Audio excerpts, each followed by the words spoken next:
Within the circulatory system or the cardiovascular system, we mainly go through the blood, heart, and the blood vessels. So this is a closed circuit where the blood vessels leave the heart, go into the organs as capillaries, and then collect the blood again from the tissues and bring it back to the heart. Heart is a pumping machine, and the blood flows due to the pressure difference. So as it squeezes, the pressure increases. And as long as the pressure is higher in the heart is higher than the surrounding arteries, the blood will flow from the heart to those arteries. So we will go over the blood vessels in just a bit. So let's start with the heart. So heart, we are going to talk about the different circulations. So there are three different kinds of circulations: pulmonary circuit, systemic circuit, and coronary circulation. We will talk about the size and shape and the general location of the heart. We're going to talk about the coverings of the heart, the blood vessels in the heart, arteries that leave the heart, and veins that bring the blood back to the heart. We're going to go into the chambers and then list the heart valves. Okay, what are the different valves that are present? And then we're going to talk a little bit about the microscopic anatomy of the heart, how it is similar and how it is different from the skeletal muscle that we did in A&PII. So let's start. So heart is about approximately the size of your fist, and the base is on top and the apex is in the bottom.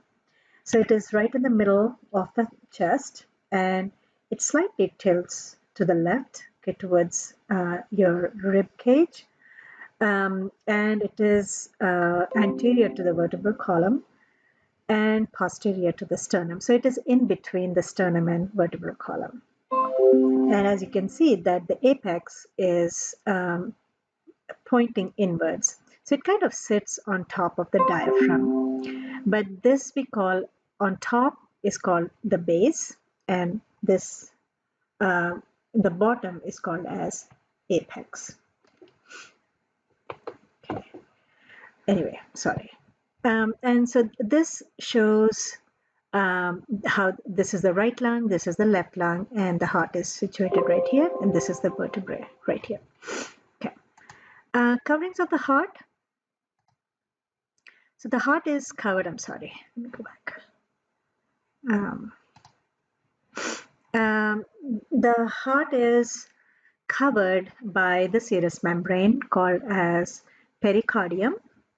So this is the visceral pericardium, and it folds along the big blood vessels and forms the parietal pericardium. And on the outside, it is attached to the surrounding structures with fibers, that is called as fibrous pericardium. So this forms the epicardium, okay, that is the outermost layer of the heart. In between is the myocardium, which is made up of cardiac muscle, and the innermost layer is called as endocardium, okay, which is made up of simple squamous epithelium, and that is continuous with the endothelium of the blood vessels. So here is your inside of the heart chamber.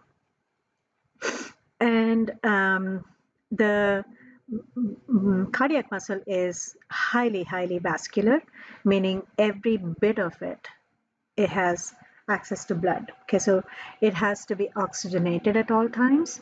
Okay, it has to receive oxygen at all times, and of course glucose. It can take glucose from various sources, including fat. That's why when we do the dissection, we see that it is covered with fat. But it is essential that these cells get oxygen at all times. We cannot have anaerobic respiration, because that leads to the formation of lactic acid, which is going to increase the hydrogen ions, and that will stop the heart. Okay, so always aerobic respiration. So we see a lot of mitochondria. We'll talk about that in just a minute. So this is the anterior portion of the heart. Okay, this is how it looks like. To make it easier, we have the diagrammatic sketch. So these are all the blood vessels that are leaving and bringing blood to the heart. This is the posterior view. Again, we see like there are blood vessels, Okay, and you can see that these blood vessels, the thinner ones, these are part of the coronary circulation. Again, as I said, every cell, cardiac cell, every cardiac muscle cell needs blood at all times. It needs oxygen at all times. So we'll be talking about that in just a minute. So around the base of the aorta, this is the aorta. There is a little groove which is called as coronary sulcus, and we see the major coronary arteries and veins going over that sulcus. Okay. When we look at the heart, you can see this line here. So this is dividing the left and right. So you can see here, this one divides into left and right. And you can see that the left side is much bigger than the right side. Okay, and that is important, anatomically very important. So you have a groove on which you can actually see the different blood vessels, the coronary vessels, and then you can see that this chamber is huge on the left side as compared to the right side. And there are little flaps which are found on top. These are called as auricles. Okay, so below that are two chambers called as atria. So we'll talk about that in just a minute. So this part is in the back side. Again, you can see that there is a sulcus here. So this is like a circular groove which goes all around. And this bulbous structure is called as coronary sinus.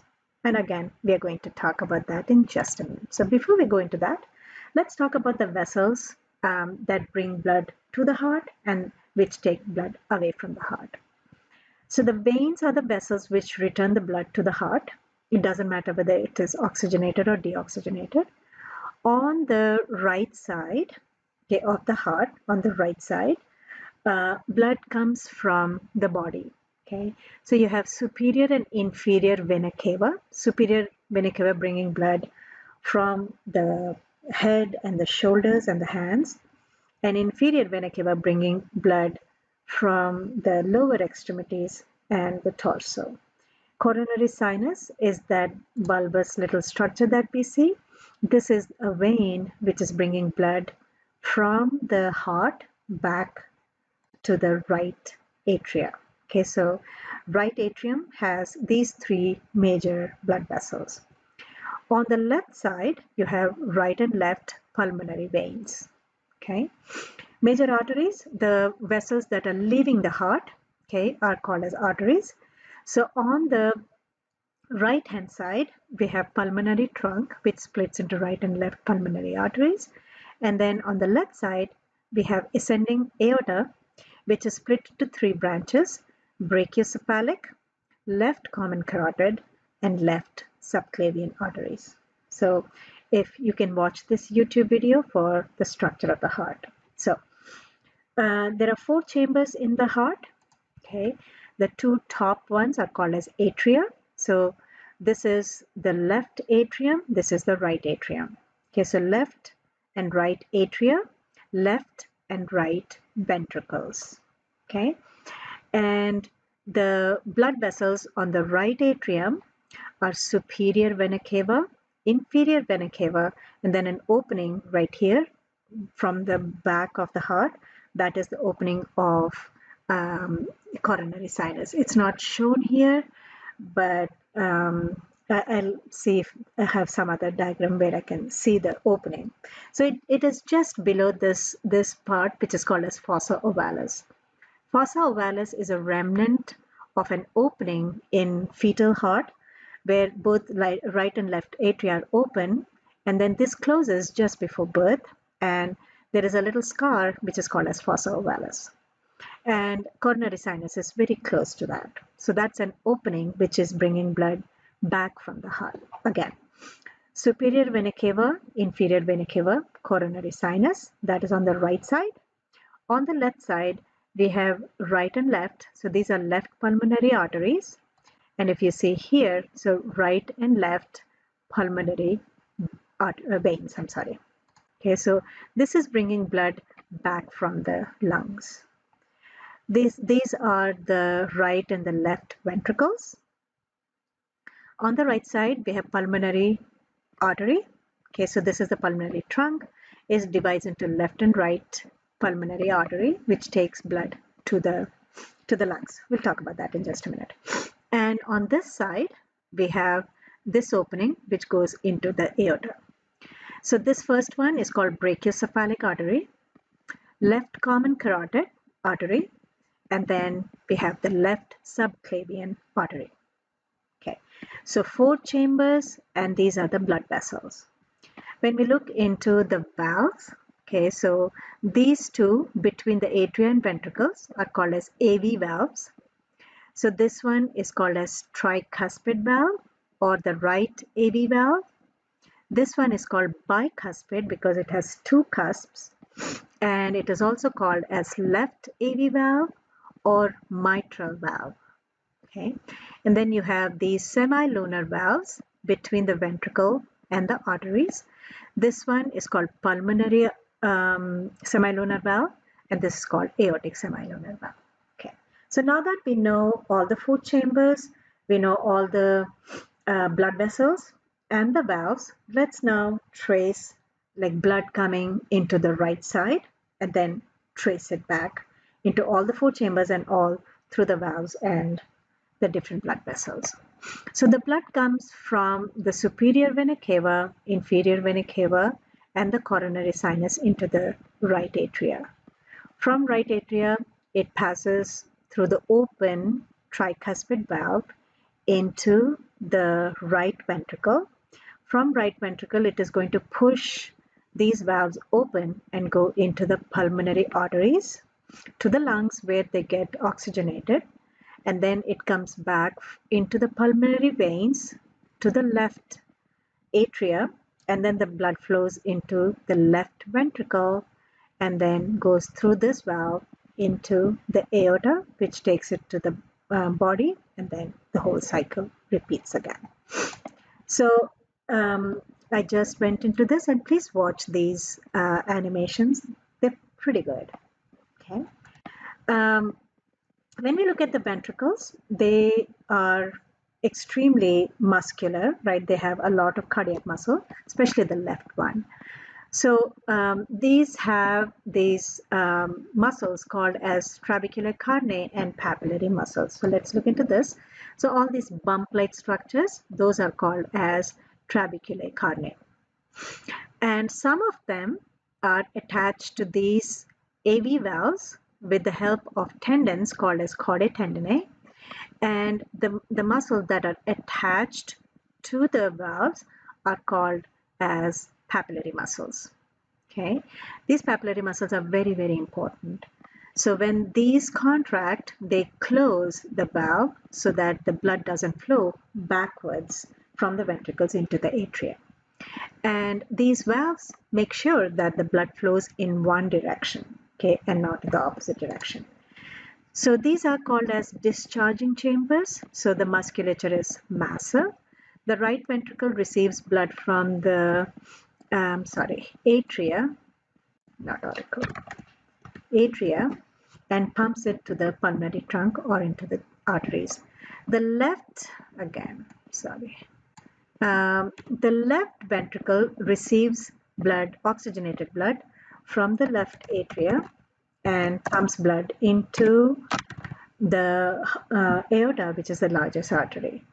So when we look at this, the musculature of the right compared to the left, this is quite thin because it is pumping blood to the lungs. We don't want the pressure to be too high, otherwise it's going to burst the lungs. Whereas the musculature in the left ventricle is really, really thick because it has to pump blood to the aorta back into the whole body. So this has to circulate going to every part of the body. So this needs to develop, or it has to generate much more pressure as compared to the right ventricle. The pressure in right ventricle is about 24 by 8 mmHg, whereas the pressure in left ventricle is about 120 by 80 mmHg. So let's talk about the different circulation.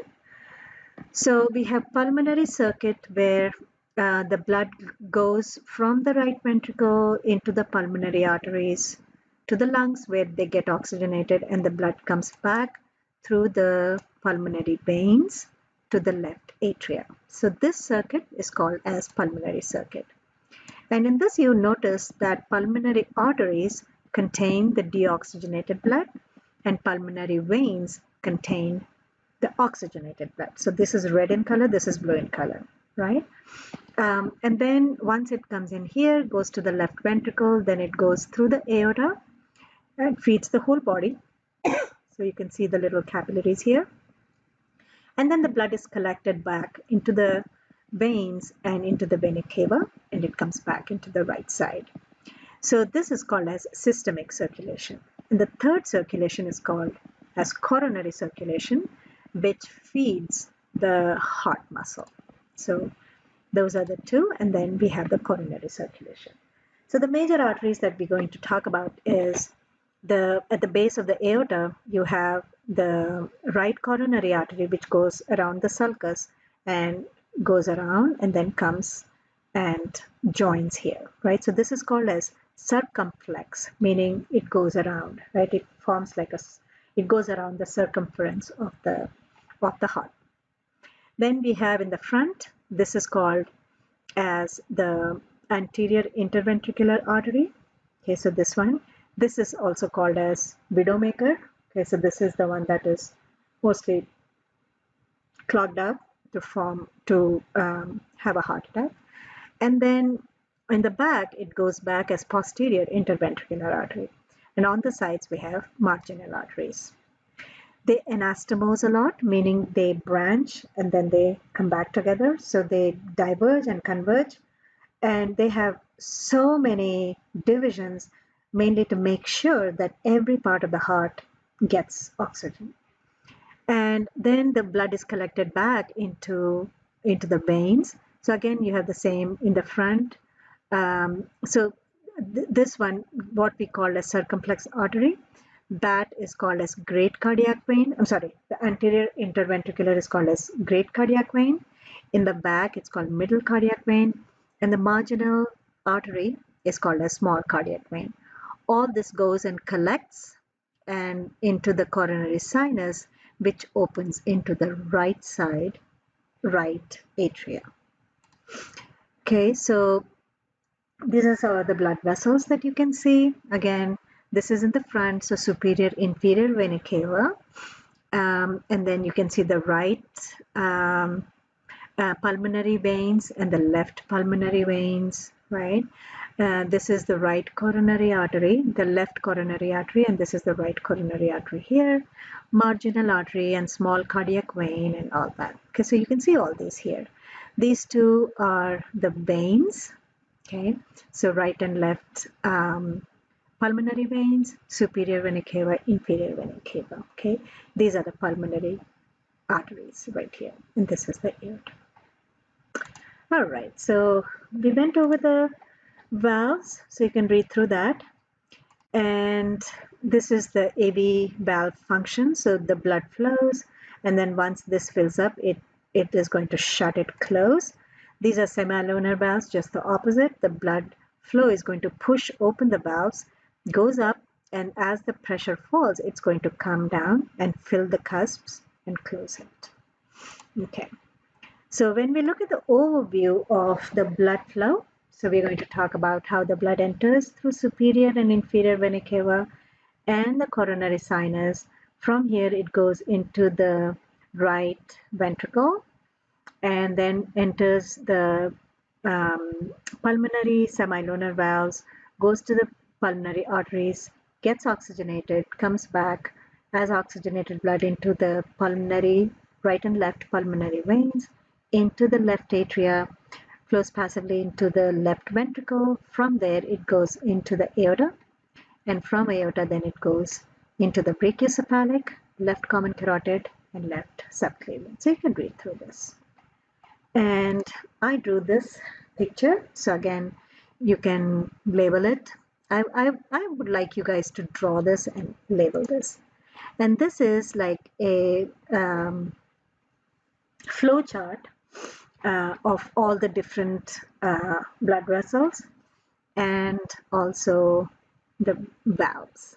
Okay, so you have superior, inferior vena cava, coronary sinus, right atrium, right AV valve, right ventricle, pulmonary semilunar valve, pulmonary artery, lungs, pulmonary arteries, pulmonary veins, from pulmonary veins, left atrium, left AV valve, mitral valve, left ventricle, aorta, and then body.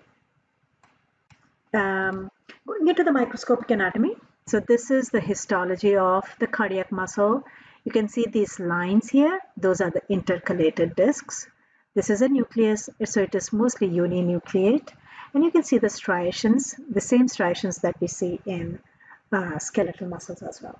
And you can see that they are branched. Skeletal muscles are not branched, whereas cardiac muscles are branched.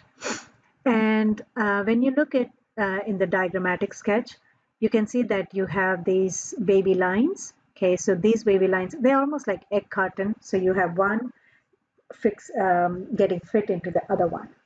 And that is called as intercalated discs. They also have desmosomes, okay, which kind of keep them together. Okay, when the heart is beating at such force, they don't fall apart because of the desmosomes. And they also have gap junctions, little holes which allow ions to go from cell to cell to cell. And we are going to talk about the difference between skeletal muscle and cardiac muscle. And at that time, I'm going to talk about the mitochondria. And you can see that there are so many mitochondria here. And that is to make sure that there is oxygen. Okay, so there is when ATP is produced in the presence of oxygen. Okay, so we cannot go into fatigue at any time, otherwise the heart will stop. So this shows the intercalated discs, the branching, the uninucleate. Okay, so you have the intercalated disc. Again, the same A band and the I band, sarcoplasmic reticulum, mitochondria. All those are exactly like how we see in skeletal muscle. Okay, except that it has gap junctions and desmosomes and intercalated discs. These are some of the modifications that we see in cardiac muscle. Mitochondria fill up about 25% of the muscle. Okay, so compare that to skeletal muscle, which has 2%. Okay, mitochondria.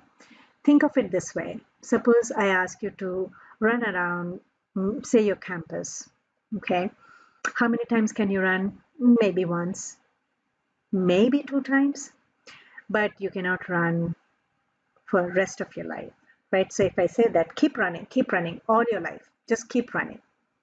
It's impossible because we don't have that stamina or strength, or we're going to get fatigue, right? So cardiac muscle does that the whole time that we are alive, right? So it keeps contracting and relaxing from the time we are born to the time we die, right? And that is because of the mitochondria that it has. It has 25% of the muscle is made up of mitochondria, whereas skeletal muscle has only 2%. Okay, the system of delivering calcium is much less elaborate. It doesn't have that many triads as we see in skeletal muscle. So sarcoplasmic reticulum is much more simpler in cardiac because it doesn't completely depend on that mechanism that skeletal muscles do. Okay, so more in the remaining PowerPoints, and I'm going to continue from there.